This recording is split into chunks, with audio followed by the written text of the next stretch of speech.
पन्नगे च सुरेन्द्रे च कौशिके पाद संस्पृशि निर्विशेष मनस्काय श्री वीरस्वामिने नमः। आर्हत वाङ्मय में कहा गया है, को हो पी इंग पणा सेई मानो विनय नाशनो माया मित्ताणि नाशेई लोहो या लोभो सब विनाशनो आश्रय। हमारे भीतर कसाय हैं, कसाय के रूप में मानो वृत्तियां हैं।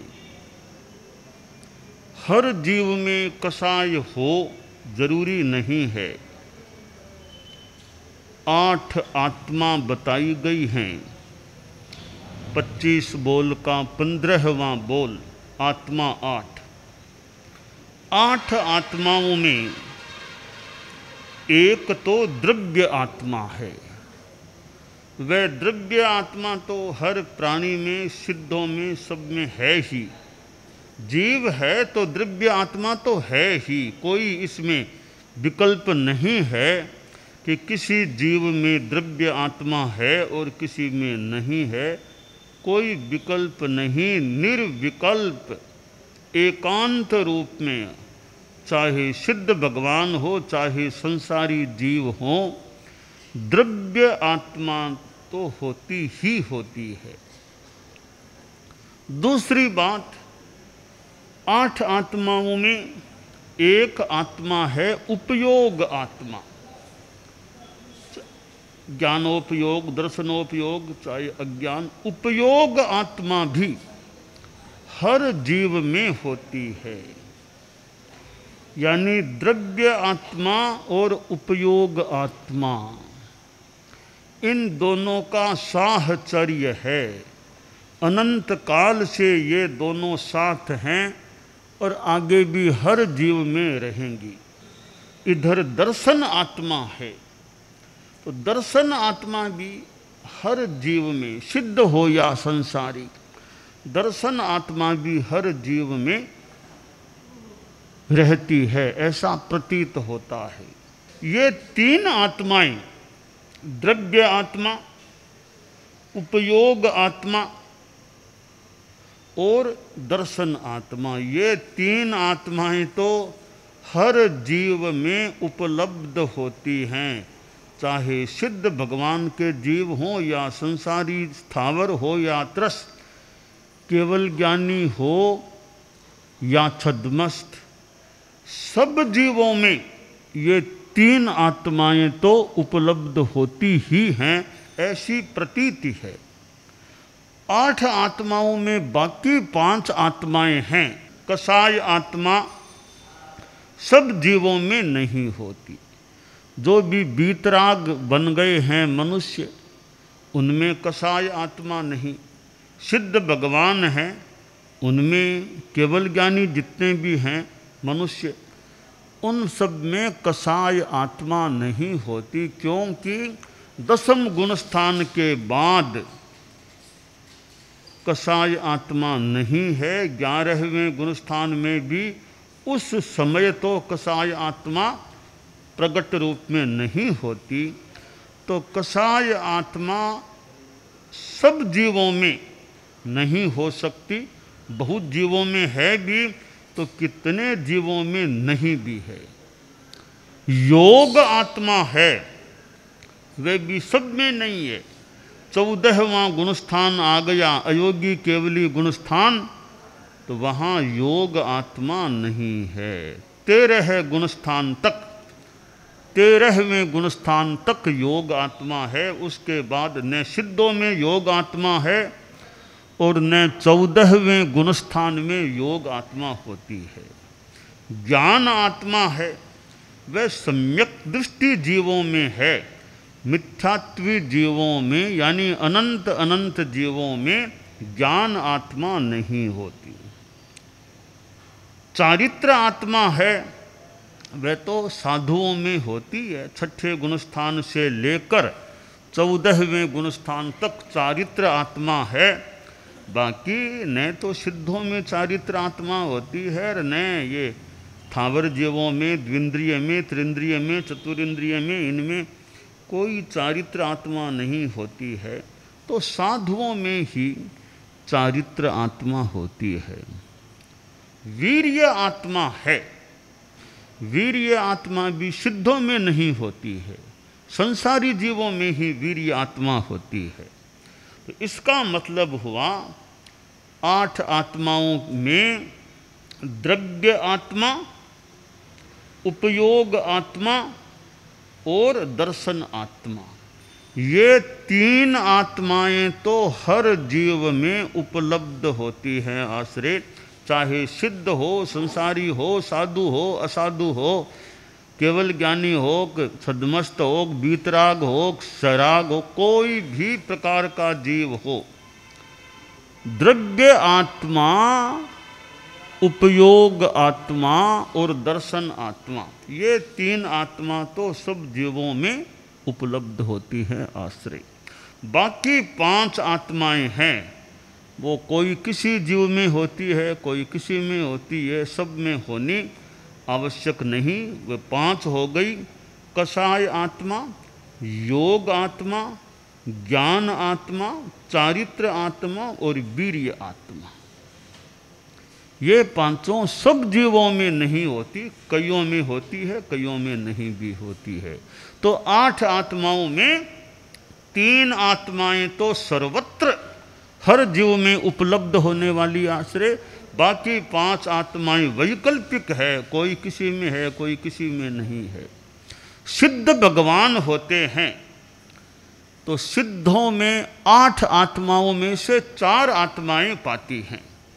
द्रव्य आत्मा 3 तो वो हो ही गई, 3 तो मैंने पहले ही बता दी, सब में है। द्रव्य आत्मा, उपयोग आत्मा, दर्शन आत्मा, एक ज्ञान आत्मा। और ये सिद्धों में 4 आत्मा, यानी यूँ समझें 8 आत्माओं में सबसे कम आत्माएं सिद्धों में 4 आत्मा। बाकी संभवतः कोई भी संसारी जीव नहीं होता इसमें 6 आत्मा से कम आत्मा पाती हो। सिद्धों में केवल 4 आत्मा, 3 तो जो है ही सर्वत्र वाली, एक ज्ञान आत्मा और है। तो ये 8 आत्माएं हैं। इनमें कषाय आत्मा भी एक है और 10वें गुणस्थान तक कषाय आत्मा है।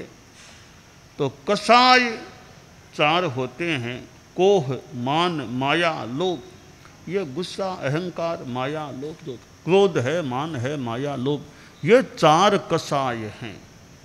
अब ये कषाय कभी तो भीतर में पड़े रहते हैं और कभी ये उभरते हैं, प्रकट होते हैं।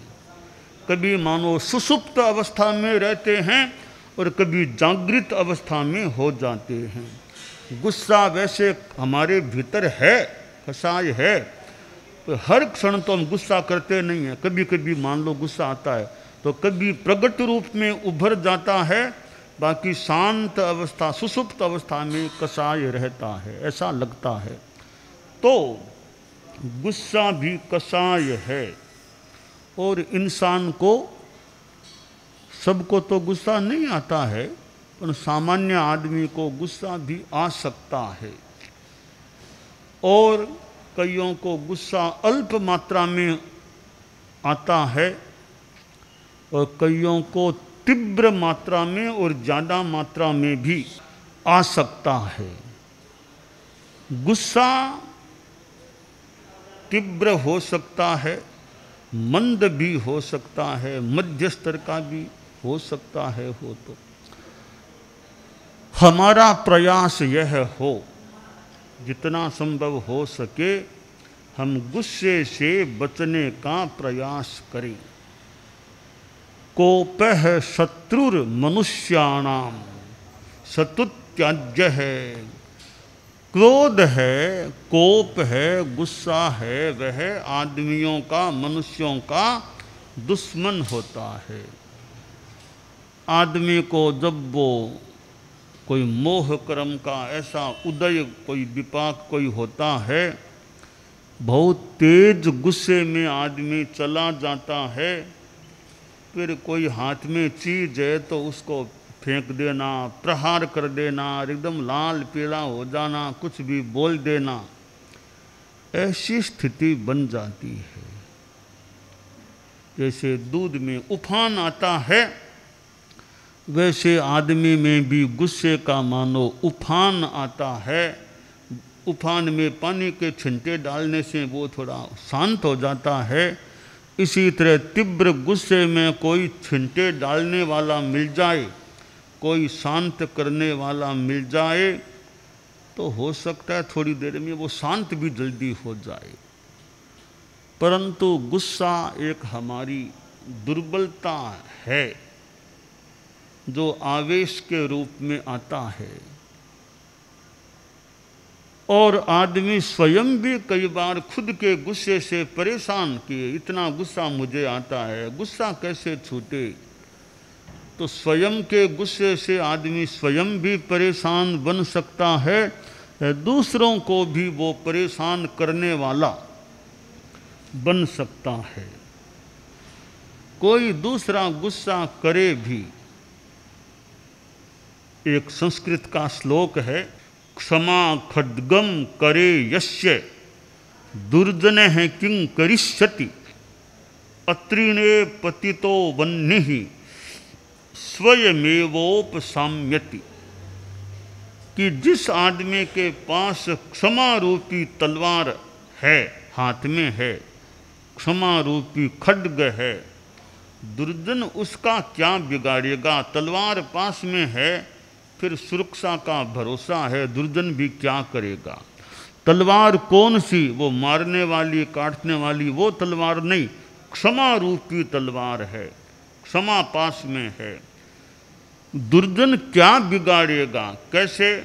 कि दुर्जन मान लो थोड़ा ज़्यादा गुस्सेल आदमी है, गालियाँ देगा, बोलेगा, करेगा, बोलने दो, अपने क्या लिया, बोलता ही तो वह क्या खास बात है। तो क्षमा है हमारे, तो कोई कुछ भी बोलो, हमें कोई वापस बोलना नहीं है, लड़ाई झगड़ा करना नहीं है। तो वो आखिर बोलते बोलते कब तक बोलता रहेगा, आखिर तो कब तक, आधा घंटा बोल देगा, 1 घंटा, आखिर कब तक बोलेगा, चुपचाप हो जाए। हम वापस कुछ नहीं बोलेंगे, अग्नि को ईंधन मिलेगी तो वो बढ़ेगी, ईंधन नहीं मिलेगा तो अग्नि अपने आप फिर शांत हो जाती है। तो बोलने वाले को हम नहीं बोलेंगे, इसका मतलब उसको ईंधन नहीं मिल रहा है, फिर आखिर धीरे धीरे वो चुप हो जाएगा। अत्रिणे पतितो वह्निः, आग पड़ती है, नीचे सूखा मैदान है, मिट्टी है, घास फूस कुछ नहीं है, आग गिरेगी, थोड़ी देर में शांत हो जाएगी। घास फूस हो तो आग बढ़ती है। तो हम क्षमा में हैं, इसका मतलब उस गुस्से रूपी अग्नि को घास फूस नहीं मिल रहा है, तो वो अपने आप ही शांत हो जाएगी। गुस्सा करने वाला इतना बड़ा आदमी नहीं, क्षमा धारण करने वाला बड़ा आदमी होता है। शक्ति होने पर भी, सशक्त होने पर भी, शक्तिमान होने पर भी गुस्सा नहीं करना बहुत अच्छी महानता की बात है, बड़ी बात है। कि शक्तिशाली आदमी है फिर भी शांति में वापिस नहीं बोलता, उसने बोला तो बोल दिया। ऐसी साधना हमारी पुष्ट होनी चाहिए कि शक्तिमान होने पर भी हम क्षमावान रहें। ज्ञाने मौनम क्षमा शक्तौ, शक्ति होने पर क्षमा रखो, ज्ञान होने पर भी मौन। पांडित्य है फिर भी दिखावा नहीं करना अपने। ज्ञाने मौनम, ज्ञान होने पर भी चुप रह जाना, और शक्ति होने पर भी क्षमा रखना, यह एक महानता की चीज हो जाती है। तो गुस्सा आदमी का दुश्मन है। हमें गुस्से से बचने का यथासंभव यथोचित रूप में प्रयास करना चाहिए। आप लोग गृहस्थ हैं, व्यापार धंधा भी गृहस्थ लोग करते हैं, समाज में भी रहते हैं, और भी लेन देन बातचीत का काम पड़ सकता है। आप परिवार में रहने वाले हो सकते हैं, तो परिवार में हैं वहाँ भी ज़्यादा गुस्सा करेंगे तो कठिनाई पैदा हो सकती है। परिवार में 2, 4, 5, 7, 8 मेंबर साथ में रहते हैं, तो अगर ज़्यादा वो फालतू सा गुस्सा करते रहेंगे, बार बार बोलना, तो परिवार के लोगों में थोड़ी अप्रीति हो सकती है। काम करने वाले कहते हैं कभी थोड़ी देरी हो गई, थोड़ी सी देरी कर दी, आपने बरसना शुरू कर दिया, देरी कर दी, तो वो कितने बार यूँ बरसते रहेंगे, तो फिर उनका मन भी थोड़ा हतोत्साहित सा हो सकता है। तो कहीं सहन करना होता है, कहीं बड़ों को भी, बड़ों का बड़प्पन है कि वो भी सहन करें कि मैं घर में बड़ा हूँ, तो आप बड़े हैं, ठीक है, आपका बड़ा है, स्थान अच्छा है, पर बड़े को भी कई बार होठ सींकर के रखना पड़ सकता है। तो बड़ा है वो अपना बड़प्पन रखे, इसमें उसकी गरिमा है, ठीक है। कभी कहना भी हो सकता है तो सहना भी चाहिए, कभी कड़ाई तो कभी नरमाई, कहीं कड़ाई कहीं नरमाई, केवल कड़ाई करते रहेंगे तो पता नहीं फिर परिवार के लोगों में क्या मनोभाव। तो कड़ाई कभी कभी करनी पड़े, मान लो कभी कहना पड़े, कभी भी ऐसा, कभी थोड़ा सा उलाना भी मान लो देना पड़ गया, पर वो दिन भर कड़ाई तो शांति भी रखो, नरमाई भी रखो। इसलिए हमें वो शांति रखने का, शांति में रहें, कहना हो तो भले कह सकते हैं, कहने की बात कहनी भी चाहिए मौके पर आदमी को। कुछ नहीं कहेंगे तो फिर रामराज बरतेगा, सब चलेगा, तो कहना भी चाहिए। कभी टोकना भी हो सकता है, टोकना रोकना वो भी मौके पर स्थिति देख करके, और यूँ रखनी चाहिए शांति। देखिए कि आदमी को सहना चाहिए है, मौके पर कहना चाहिए, सहना चाहिए, मौके पर कहना चाहिए, शांति से रहना चाहिए। तो कहना भी है तो मौके पर कहो, कोई बात नहीं कहेंगे तो फिर परिष्कार कैसे होगा। तो मौके पर कहना चाहिए और सहना चाहिए, शांति में रहना चाहिए।